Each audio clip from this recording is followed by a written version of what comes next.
रायगढ़ में छत्रपति शिवाजी महाराज के वाघया कुत्ते की समाधि को लेकर राज्य में काफी विवाद जारी है। इस बीच छत्रपति परिवार के 13वें वंशज सांसद उदयन राजे भोसले ने इस पर टिप्पणी की है। उन्होंने इस पर अपनी स्थिति स्पष्ट करते हुए कहा कि वाघया कुत्ता कौन है। सातारा में वे पत्रकारों से बात कर रहे थे। तेच लोक तो समाज आता एवढा विकृत झालाय का?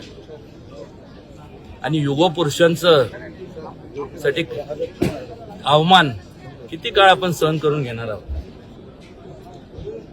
जे महापुरुष छत्रपती शिवाजी महाराजांसारख्या युगपुरुषामुळे जे महापुरुष जन्माला आले, अनेक झाले, त्यांचं मात्र संरक्षण करण्याकरता कायदे निर्माण झाले, पण मात्र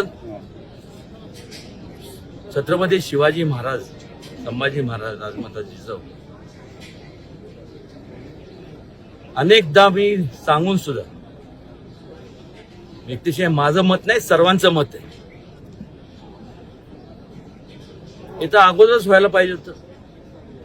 कायदा बनवायला काय बजेटरी प्रोव्हिजनची आवश्यकता नसते. हे मागच सांगितलं होतं की मोकोका सारखा जो कायदा आहे, कॉग्निझेबल आणि नॉन बेलेबल, किमान एक 10 वर्ष सक्त त्याला शिक्षा लागू झाली पाहिजे, असा कायदा अजूनपर्यंत पारित केला नाही. मोकोकाचा केला, अट्रॉसिटीज ऍक्ट केला, सगळ्यांचं संरक्षण केलं गेलं, पण सर्व पक्ष या सगळ्यांना सांगून पण वारंवार प्रत्येक जण त्यांच्या अंतःकरणातनं म्हणतात का कशातनं म्हणतात मला माहित नाही, पण मात्र छत्रपती शिवाजी महाराजांना दैवत मानतात असं ते म्हणतात. आणि जर मानत असते तर मग ह्या अधिवेशनात, त्या अगोदरच्या अधिवेशनात का हा कायदा केला नाही?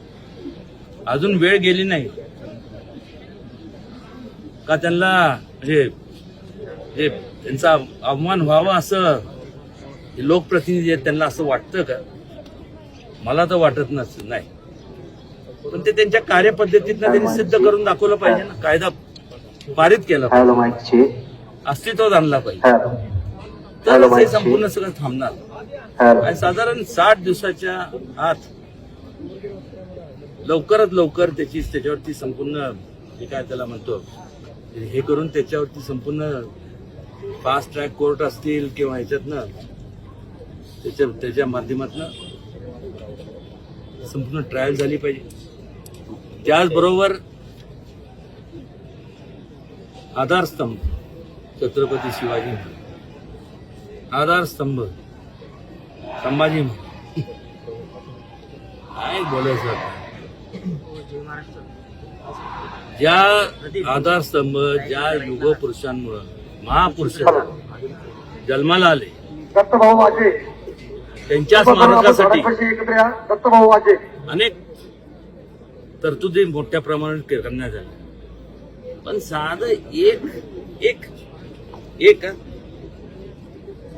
अजूनपर्यंत छत्रपती शिवाजी महाराजांचं आंतरराष्ट्रीय पातळीवरचे एक स्मारकासाठी ₹1 सुद्धा अजूनपर्यंत त्याची तरतूद करण्यात आलेली नाही.